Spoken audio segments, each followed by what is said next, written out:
distinguished guests, the President of the United States and the President of the Republic of Kenya.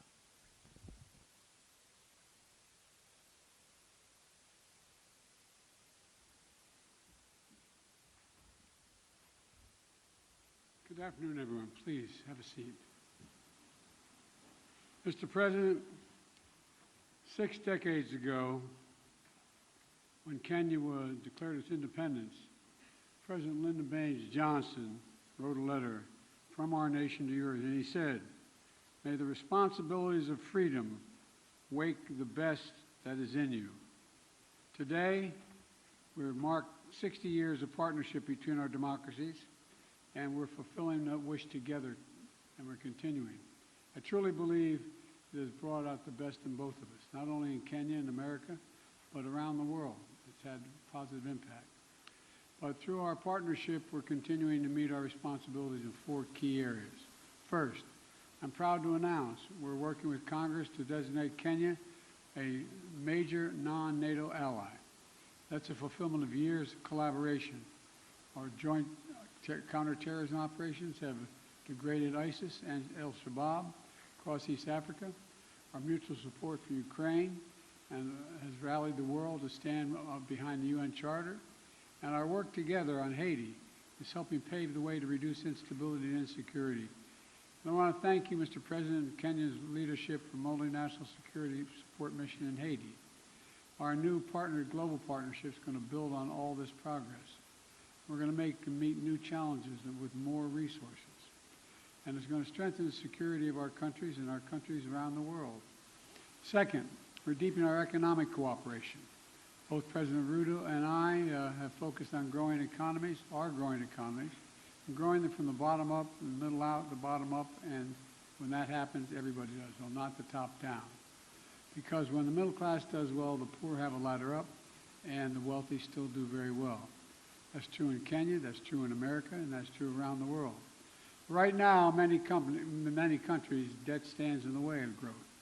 Too many nations are forced to make a choice between development and debt, between investing in their people and paying back their creditors. So today we're launching what we're calling the Nairobi, Washington Vision. This initiative is going to bring together international financial institutions and nations from all around the world to mobilize more resources for countries saddled with debt, to open more opportunities to the private sector financing, to promote transparent, sustainable, and affordable lending practices. These are big goals. It's going to take time to see lasting progress, but we're providing $250 million, the United States is, to the World Bank in a crisis response window. In the coming weeks, the United States is going to make an additional $21 billion available to the International Monetary Fund. And today, I'm proud to announce there will be $250 billion in new lending capacity for multilateral development banks like the World Bank to help low-income nations invest in their development and tackle growing challenges. This is supported by the United States and many other countries as well. Next, we're launching a new era of technological cooperation between the United States and Kenya. That means new partnerships with industry, artificial intelligence, semiconductors, and cybersecurity companies. New initiatives to expand affordable internet all across East Africa. New education programs are going to bring Kenyan students to the United States to study in the STEM fields. And I'm proud to announce that I'm working with Congress to make Kenya the first country in Africa to receive funding through the CHIPS and Science Act, which has served us well. This funding will link their supply chains to the United States and to our partners, and spur innovation that extends from Silicon Valley in California to Silicon Savannah in Kenya, which, by the way, is already a $1 billion tech hub, already a $1 billion tech hub. Finally, we're ensuring democracy delivers for our people. That includes Kenya's diaspora community here in the United States. 2 years ago, our nation's first black vice president, President Kamala Harris, launched the nation's first Presidential Advisory Council on African Diaspora Engagement. Today, we're building on her work to strengthen long-standing bonds between our people. I also want to thank you, Mr. President, for taking action to implement the long-awaited Public Benefits Organization Act, which provides historic protections for civil society and NGOs all across Kenya.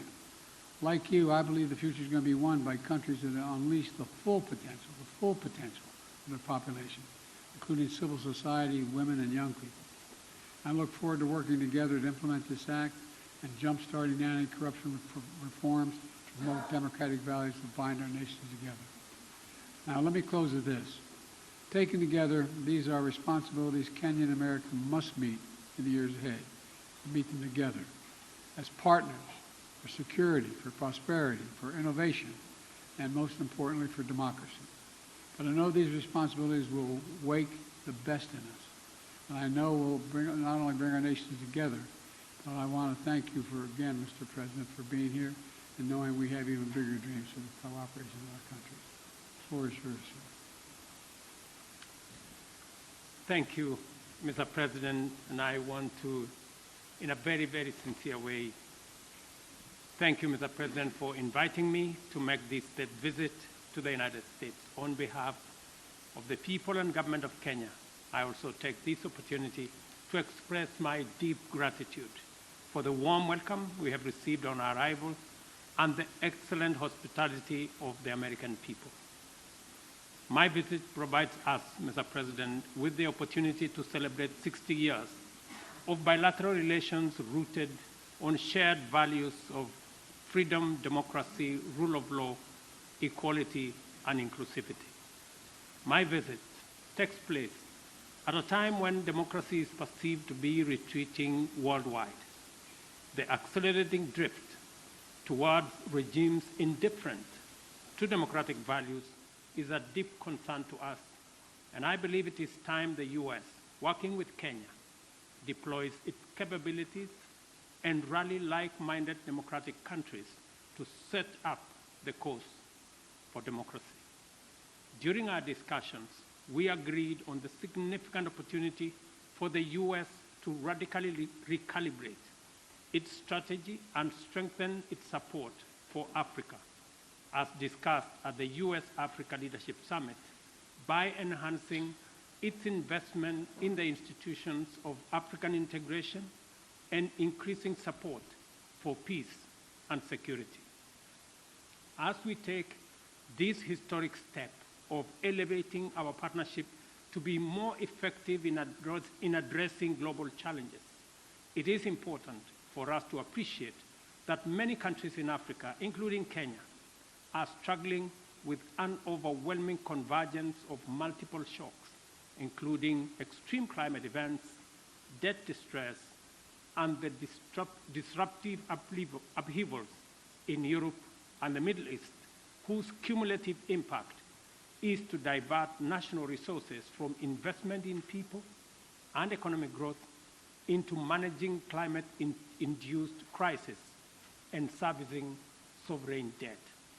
For this reason, I have underscored the imperative for our partnership to facilitate recovery from these multiple crises, and particularly for the United States of America to take a leading role in a comprehensive debt resolution framework by doubling contribution to the concessionary financing window of the World Bank, and also to work with the IMF on rechanneling SDRs to institutions like the Africa Development Bank to further leverage on private sector funding to support countries. Unless this is done, and done immediately, the values of freedom, democracy, and the rule of law are in great jeopardy. On regional peace and security in the Horn of Africa and the Great Lakes region, I express optimism that Kenya and the US will innovatively design appropriate defense and security frameworks to help Kenya as the anchor state and the region in general to deal with the peace and security challenges that are undermining human well-being, slowing down development, and also having a negative impact on democracy. We affirm our mutual commitment to the stabilization of Haiti through the multinational security support mission. The Kenya-UN Climate and Clean Energy Industrial Partnership we have just committed to is an encouraging milestone on our collective journey and builds on the paradigm shift we have inaugurated at the Africa Climate Summit in Nairobi last year. Accordingly, Africa's resource potential is a huge opportunity to deploy U.S. technology and investment to catalyze unprecedented growth through green industrialization.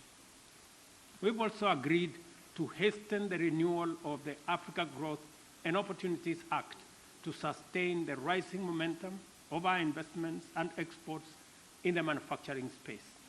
Similarly, we agreed to undertake sustainable green growth by facilitating conclusion of our strategic trade and investment partnership alongside the renewal of AGOA. During our discussions, I witnessed firsthand President Biden's and the U.S. government's determination to make our partnership work and resolve to spread and deepen the roots of freedom, democracy, security, and prosperity throughout the world. As my visit comes to a close, I am confident that our engagements have laid a solid foundation for us to continue the good work we have begun with stronger faith and greater hope for success, because in Joe Biden, Kenya and Africa have a strong and committed friend. I thank you. Thank you, Mr. President. You do have a friend, and you know, the African continent can have 1 billion people not too soon. The idea we're going to ignore it, it makes no sense at all. First question, Michael Wilner, McClatchy. Thank you, Mr. President. Two questions, if I may, on... No, one. I'm going to do my level best on Haiti and on Israel. Your administration went on a worldwide search for security forces, Beninese forces, Bangladeshi, Canadian, Chilean, any but American forces to stand up this multinational security support mission for Haiti before Kenya stood up to lead. Can you explain why it is that you believe, on the one hand, that this mission is so critical, and on the other, why it is that you have categorically ruled out contributing U.S. forces to this effort?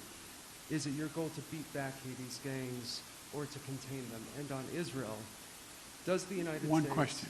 I'll answer your question. Okay, yeah. The question with regard to Haiti is, we concluded that for the United States to deploy forces in the hemisphere just raises all kinds of questions that can be easily misrepresented about what we're trying to do, and be able to be used by those who disagree with us and against the interest of Haiti and the United States. So we set out to find a partner or partners who would lead that effort that we would participate in, not with American forces, but with supplies and making sure they had what they needed. And so, you know, I'm very grateful for President Ruto's leadership here, multinational effort, but Kenya's willingness to really lead this matters. You're not the only country, but you're leading this effort. And there's going to be U.S. forces, none on the ground, but we're going to supply logistics, intelligence, and equipment. Matter of fact, some equipment has already arrived. And Kenya is stepping up with police, and other countries plan to do as well. The United States is going to support the collective effort here. And of course, Kenya won't be going it alone. We're working with Congress to provide $300 million to MSS mission and an additional $60 million for equipment assistance. And we've received and are continuing to bring major contributions from other partners in as well. President Ruto and I agree that Haitian people deserve better. They deserve peace and security, and I thank him for taking on this responsibility, but we have his back and we're there all the way. I do have a question for you, President Ruto, but before I do, I do very briefly have a question on whether the United States has any evidence at all that would substantiate the ICC prosecutors' specific allegations against Israeli leaders that they are using starvation as a tactic of war in Gaza, or exculpatory evidence for that matter, and if you would commit to releasing that information before any potential issuance of ICC arrest warrants. And President Ruto, the mission that Kenya is about to lead in Haiti is obviously a support mission that is well known. But the fact is that Haiti's national police have been internationally funded and trained for some time, and nevertheless have obviously failed to beat back these gangs. Will Kenyan forces in partnership with the MSS be out front in the fight against these gangs, or will they be a static force behind the HNP? And are you concerned about casualties among the Kenyan forces? Thank you very much. Kenya believes that the responsibility of peace and security anywhere in the world, including in Haiti, is the collective responsibility of all nations and all peoples who believe in freedom, self-determination, democracy, and justice. And it is the reason why Kenya took up this responsibility, because we have been participating in peacemaking, and we have been participating in peacekeeping over the last 40 years in 47 countries, including very difficult neighborhoods like what we're going to face in Haiti. We are going to take up that responsibility alongside the Haiti police, and we have clear modus operandi, how we are going to relate with the situation on the ground that has been agreed under the United Nations framework. So we are looking forward to this deployment because we believe that the women and children in Haiti deserve peace like all other women and children and people around the world. Look, we made my position known on ICC. You guys never keep the deal, but that's okay. We've made our position clear on the ICC. We don't recognize the jurisdiction of ICC the way it's being exercised, and it's that simple. We don't think there's an equivalence between what Israel did and what Hamas did. Okay, next. Do I ask the next question as well? Let me ask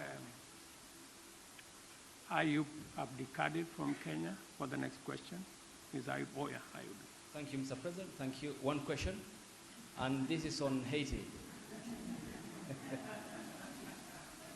President Biden, Kenya is rather doing the heavy lifting in a turbulent region, Somalia, South Sudan, the Democratic Republic of the Congo. Washington, as you have mentioned, has committed millions of dollars for the cost in Haiti. Isn't it ironic that while America is ending its forever wars in Afghanistan, the latest in 2021, under your leadership, when you withdrew troops from Kabul, and that you're committing Kenya to another foreign wars 12,000 kilometers away from Nairobi? I mean, why the discrepancy? Why the dichotomy?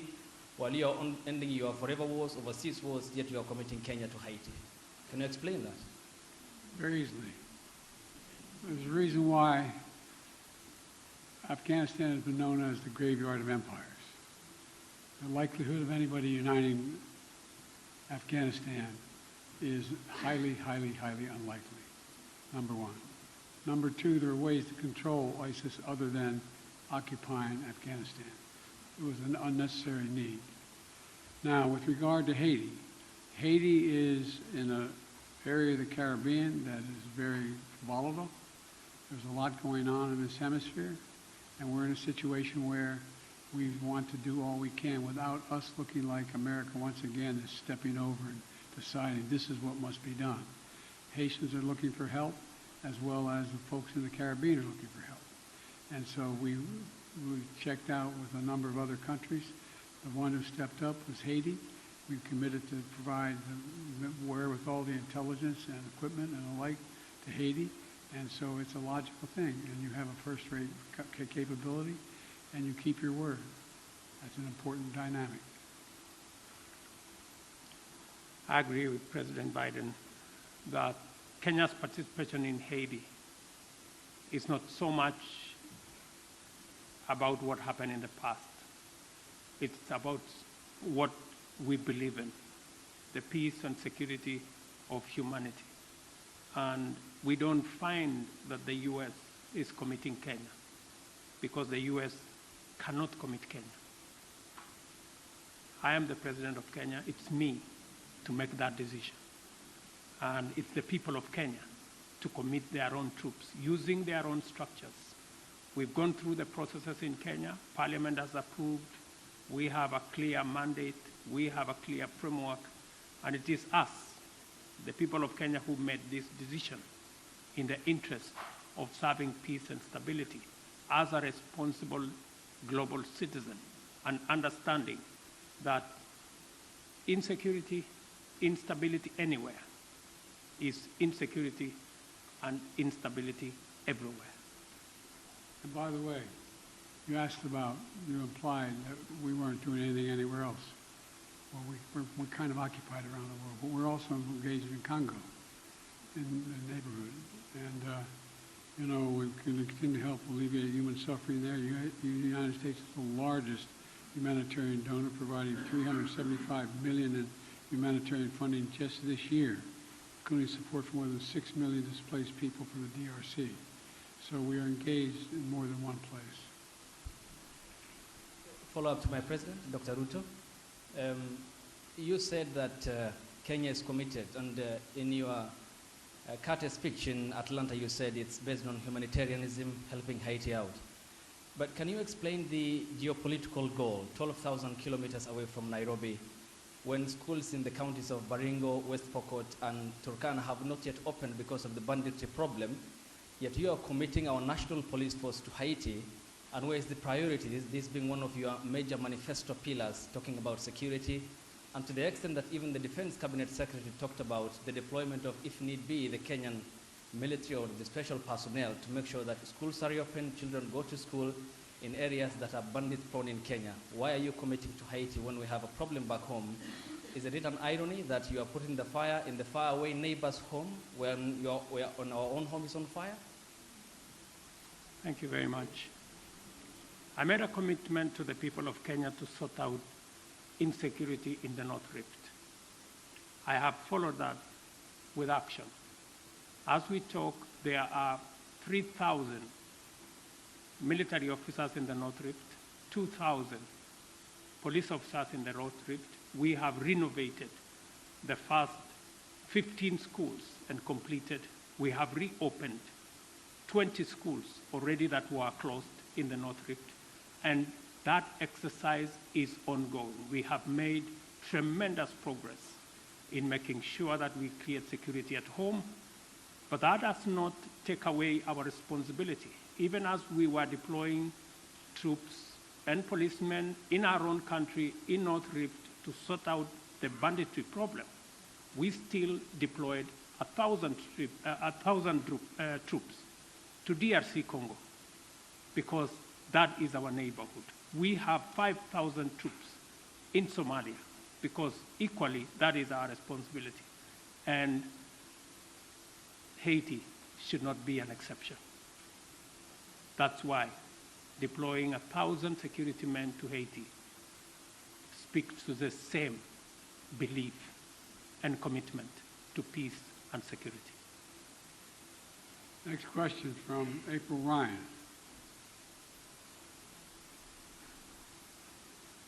Mr. President, President Biden, President Ruto, thank you. First of all, when you talk about Haiti, President Ruto, you said Haiti is a collective responsibility for all nations. And for you, Mr. President, President Biden, President Ruto, do you believe that these nations can break the back of this militia that has gripped the nation there? And also, when it comes to Congo, thank you, Mr. President, for bringing up what the United States is doing for the Congo, especially as that flag was behind you at Morehouse. Mr. President, could you tell me what the African Union is doing, as well as Kenya is doing, when it comes to the humanitarian crisis in the Congo? Thank you. What was my question? Sir, your question was Haiti. Can the United States and Kenya, or the nations collectively, break the backs of this coordinated militia that has the grips of the nation, that nation? Yes.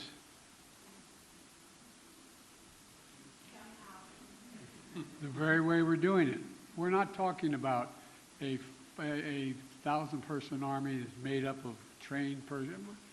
This is a crisis. It's able to be dealt with. And we think we can deal with this way with a multinational approach, with Haiti leading the way, and us providing the intelligence as well as equipment.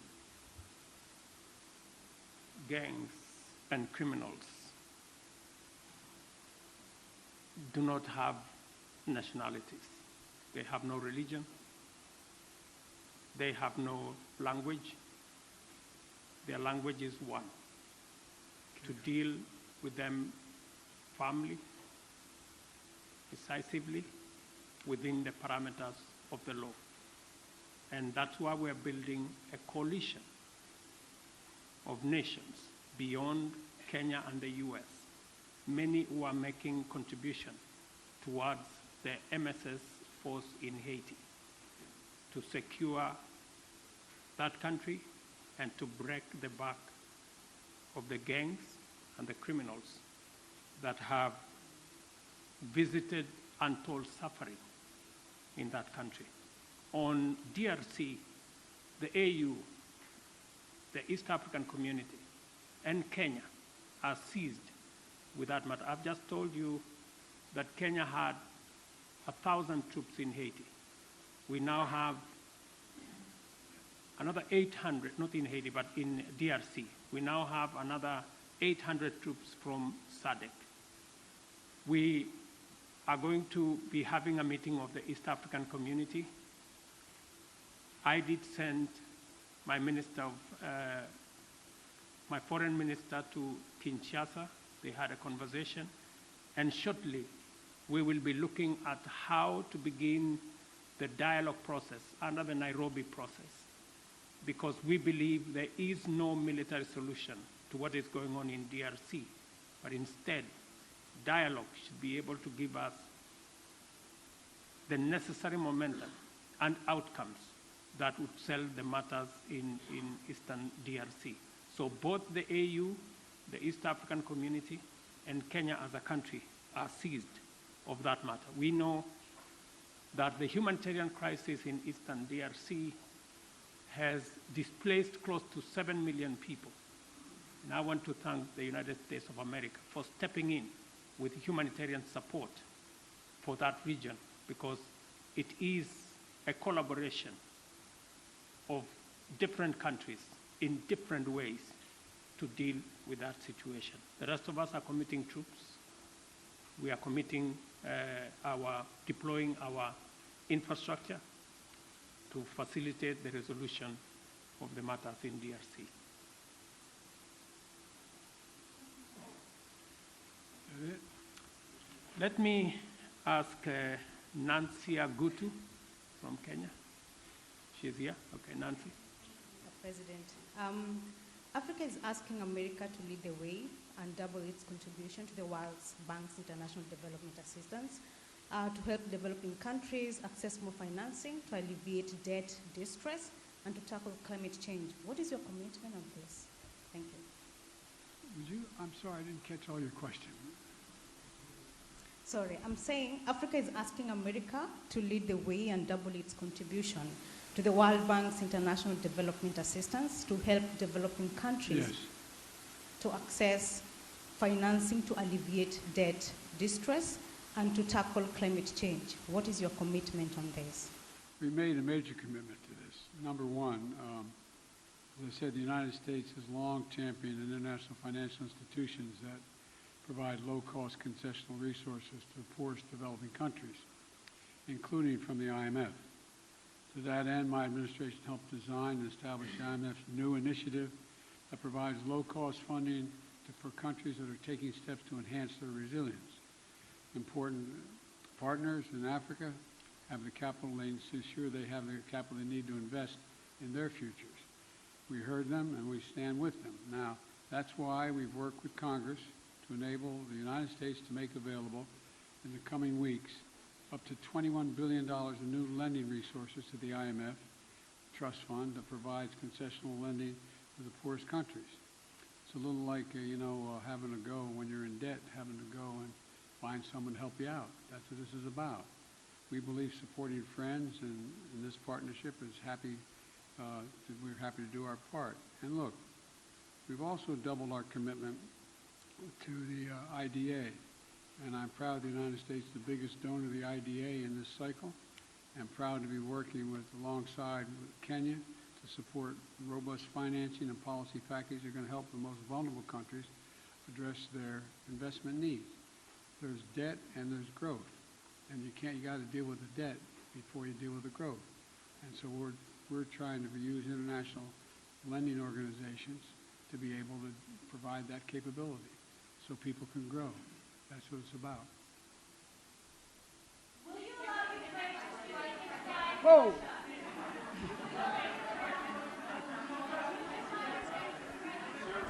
This concludes the press conference. Thanks, everybody.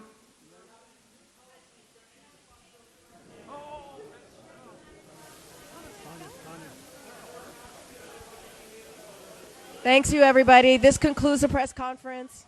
Thank you. Thanks, everybody.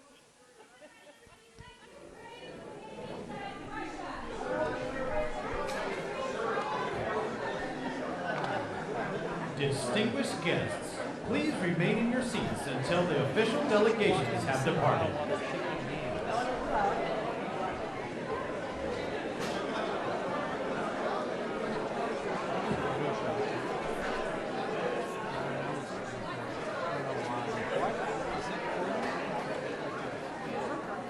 Hey guys, I'm still shooting.